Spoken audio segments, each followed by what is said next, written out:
العاشرة مساء بتوقيت أسمر المحل، أينما كنتم أيها السادة والسيدات من الفضاء الإثرية، نحييكم ونقدم لحضراتكم نشرة أخبار هذا المساء المستهلك المعتاد بأهم وأبرز العناوين.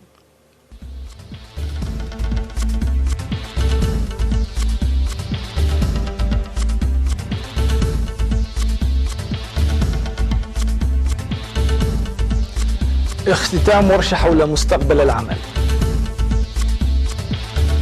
مؤسسة التأمينات الوطنية تعقد اجتماعها الدوري. اختتام المنافسات الرياضية لمدارس الإقليم الأوسط. واشنطن تحذر بكين من تهديد سيادة الدول المجاورة في آسيا. ووزير الخارجية الألماني يهدد ألمانيا. منظمة الصحة العالمية تحذر من التدخين.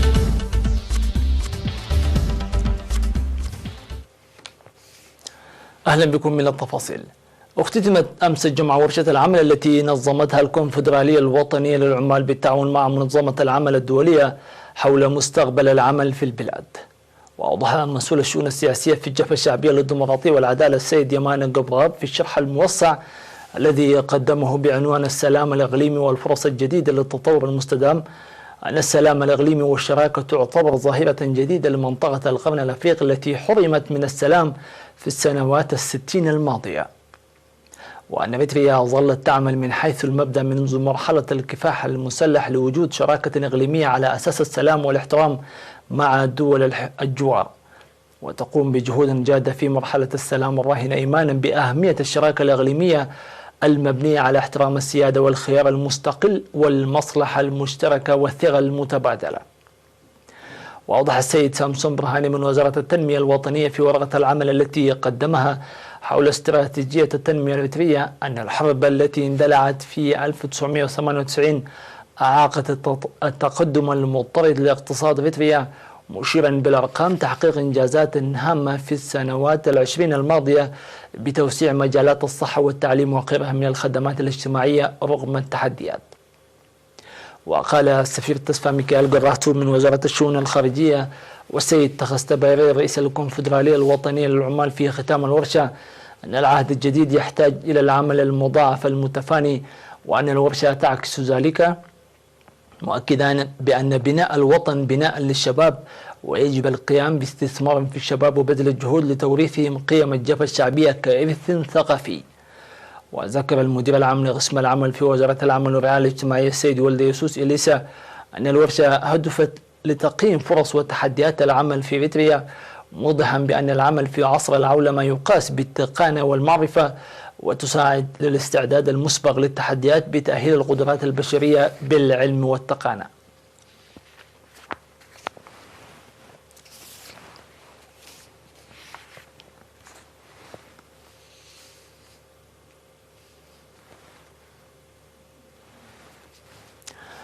انعقد اليوم الأول من يونيو في فندق أسمرا بالاس الاجتماع الدوري ال15 والجلسة الاستثنائية الثالثة لمالكي الأسهم في مؤسسات التأمينات الوطنية. وأوضح المدير التنفيذي للمؤسسة السيد ولد ميكائيل في كلمة الافتتاح التي ألقاها فيما يتعلق بأوضاع التأمين في العام 2018 على مستوى العالم بأن هذا العام كان أهم الأعوام ربحا لمؤسسات التأمين وإعادة التأمين، فيما ربحت المؤسسة الوطنية للتأمينات 96.7 مليون نقفة، مشيرا إلى أن اللجنة قررت توزيع 87.9 مليون نقفة لمالكي الأسهم. من جانبه أشاد رئيس المدراء التنفيذيين للمؤسسة الوطنية السيد قرناي قبرمسكال باهتمام وإسهامات مالكي الأسهم وممثليهم القانونيين، معبرا عن أمنياته الكبيرة بأن الاجتماع كعادته يبحث العمل الكفو وإنشاء أفكار دافعة إلى الأمام. وقدمت في الاجتماع توضيحات حول التقارير المالية لحملات المؤسسة الاستثمارية في الداخل والخارج مقارنة بالفرص والتحديات، وكذلك تقارير اللجنة وتطور تأمين الحياة وغيرها من المواضيع.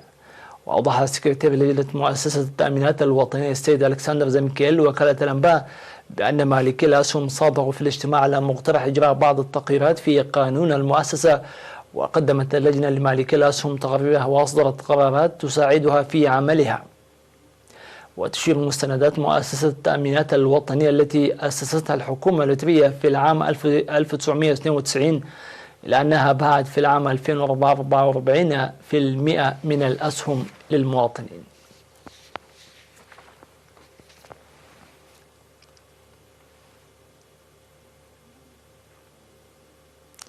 احتفل الإريتريون في مدينة كسلا السودانية بالذكرى 28 للاستقلال بحضور القائم بأعمال السفارة الإريترية في السودان السيد إبراهيم إدريس ووالي كسلا اللواء محمود بابكر. وقال السيد إبراهيم إدريس في الحفل الذي شارك فيه عدد كبير من الإريتريين والسودانيين أن احتفال هذا العام يأتي في المرحلة المبشرة التي حقق فيه الشعب الإريتري وحكومته نتائج سنوات الصمود والتصدي، مؤكدا العمل في المسيرة التي بدأت لتطوير علاقات الشراكة والتعاون بين دول القرن الأفريقي وبناء جوار يعمه الاستقرار. وشكر والي كسلا اللواء محمود بابكر الدعوة الموجهة إليه معربا عن فخره للمشاركة في حفل استقلال إريتريا، وأكد العمل لتمتين وتطوير العلاقات التاريخية الشعبية الأخوية في إريتريا والسودان في العهد الجديد المبشر. في غضون ذلك بدأ مكتب الجالية الإريترية في كسلا نشاطه من جديد بعد توقف دام لعام ونصف العام. على الصعيد نفسه احتفل الإريتريون المقيمون في جنوب أفريقيا وأوتاوا الكندية بعيد الاستقلال. وأوضح سفير إريتريا في جنوب أفريقيا السيد صالح عمر في المناسبة أن يوم الاستقلال مناسبة لتجديد العهد لتنفيذ أمانة الشهداء.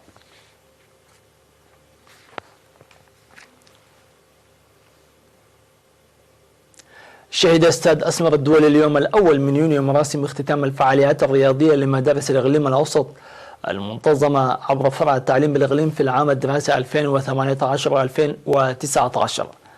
واشتملت المنافسات التي جرت تحت شعار تأمين ديمومة الرياضة في المدارس، والتي استمرت ل8 أشهر ابتداء من أكتوبر العام 2018 وحتى مايو العام 2019 على 10 أنواع رياضية متمثلة في الرياضة التراثية وكرة القدم والسلة والكرة الطائرة وكرة اليد وتنس الطاولة والأرض والريشة وألعاب القوى وسباق الدراجات الهوائية.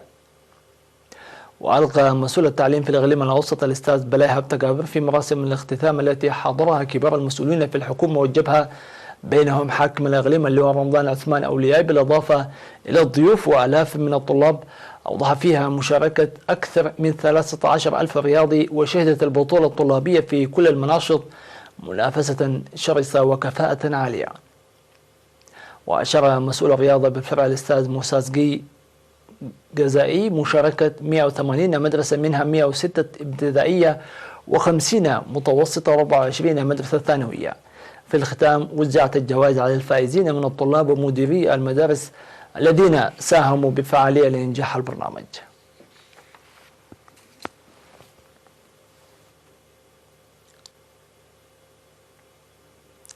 يقوم سكان قرى عدي قابة وعدي قوسي وعدي قدئي بمديرية أمن حيلي بنفير لصيانة طريق طوله 5.5 كيلومتر يؤدي من كودبرر إلى قراهم. وقد بدأ العمل منتصف أبريل الماضي وأنجز منه حتى الآن مسافة 70%.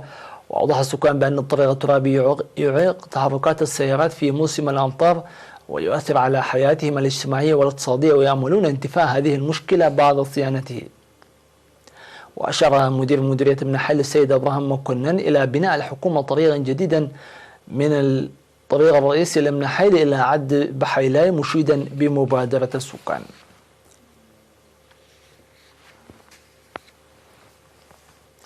عقد قسم السياحة بالتنسيق مع مكتب وزارة الصحة في إقليم القاش بركة سيمينارا في مدينة بارنتو لعمال المرافقة الخدمية حول السيطرة على الأمراض المعدية واستقبال الضيوف. وقدم مسؤول التوعية والتوجيه في مكتب وزارة الصحة السيد سلطان حقوس في السيمينار قدم شرحا حول الأمراض التناسلية المعدية، داعيا العاملين في المرافق الخدمية لتوخي الحيطة والحذر، وضعا في الاعتبار لطبيعة عملهم والمساهمة لمكافحة هذه الأمراض. من جانبه أوضح خبير متابعة مرض السل في المكتب السيد سمير فسها أسباب المرض وسبل مكافحته. وذكر المدير العام لقسم السياحة في إقليم القاش بركة العقيد حامد يوسف أن عمال المرافق الخدمية لهم مسؤولية كبيرة لسد طلبات الزبائن والحفاظ على صحتهم وصحة زبائنهم. ويوجد في مدينة بارنتو حوالي 140 مرفق خدمي يضم الفنادق والمطاعم والمقاهي والحانات.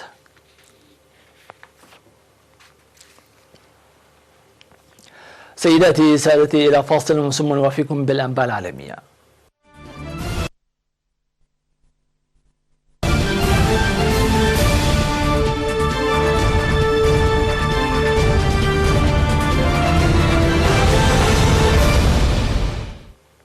أهلا بكم من جديد. دعت الولايات المتحدة الصين إلى التوقف عن تقويض سيادة الدول الأخرى، معلنة عن استثمارات كبيرة خلال السنوات الخمس المقبلة للحفاظ على تفوقها العسكري في المنطقة والحفاظ على الاستقرار في القارة. وطغت العلاقات بين البلدين على النقاشات في منتدى حوار شانغريلا الذي يعقد في سنغافورة ويجمع وزراء الدفاع وكبار المسؤولين العسكريين في مختلف أنحاء العالم. وفي مناسبة لقاء بين شنهان ووزير الدفاع الصيني الجنرال وي فينغ على هامش المنتدى، حذرت بكين من أن الولايات المتحدة يجب ألا تقلل من أهمية تصميم وعزيمة وقدرات الجيش الصيني. وتأخذ الولايات المتحدة بشكل خاص على الصين عسكرتها لعدة جزر صغيرة في بحر الصين الجنوبي تطالب بها تايوان وسلطنة بروناي وماليزيا والفلبين وفيتنام.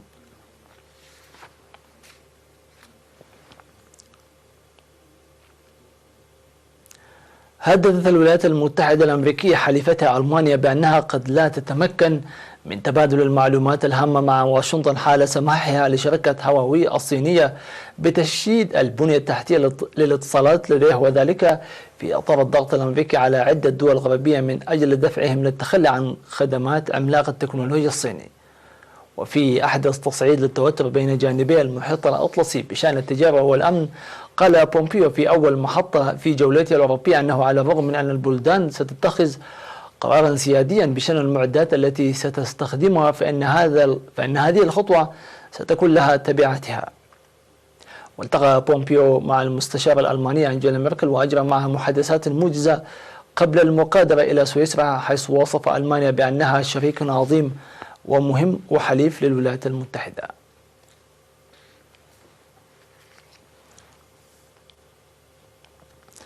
أعلنت منظمة الصحة العالمية وفاة 60,000 طفل دون الخامسة خلال العام الماضي نتيجة التدخين السلبي واستنشاقهم لدخان التبغ غير المباشر. جاء ذلك بالإعلان بالتزامن مع اليوم العالمي للامتناع عن التدخين الذي يصادف 31 من مايو. وأوضحت المنظمة أن 1.5 مليون حالة وفاة جاءت نتيجة الإصابة بأمراض الجهاز التنفسي المزمنة، و1.2 مليون حالة ناجمة عن السرطان، و600 ألف بسبب التهابات الجهاز التنفسي، من أصل 8 مليون حالة وفاة سنوية. ودعت المنظمة أولياء الأمور وقادة المجتمع لاتخاذ خطوات جادة لحماية صحتهم وصحة أسرهم ومجتمعاتهم.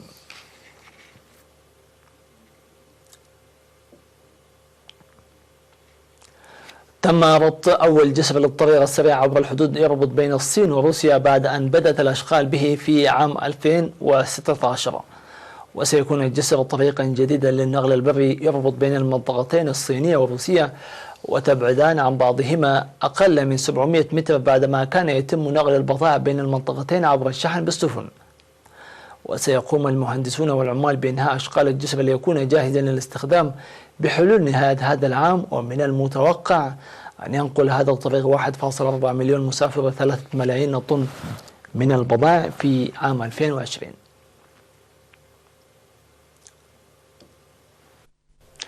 وللتنويه قبل ختام مشاهدينا الأفاضل، نشير إلى أن النتيجة ما زالت كما هي، تقدم ليفربول بهدف مقابل لا شيء، حمل بصمة المصري محمد صلاح من ركلة جزاء بحلول الدقيقة الثانية. وبهذا الخبر مشاهدينا الأفاضل نصل إياكم إلى ختام هذه النشرة. شكرا لكم، دمتم في أمان الله.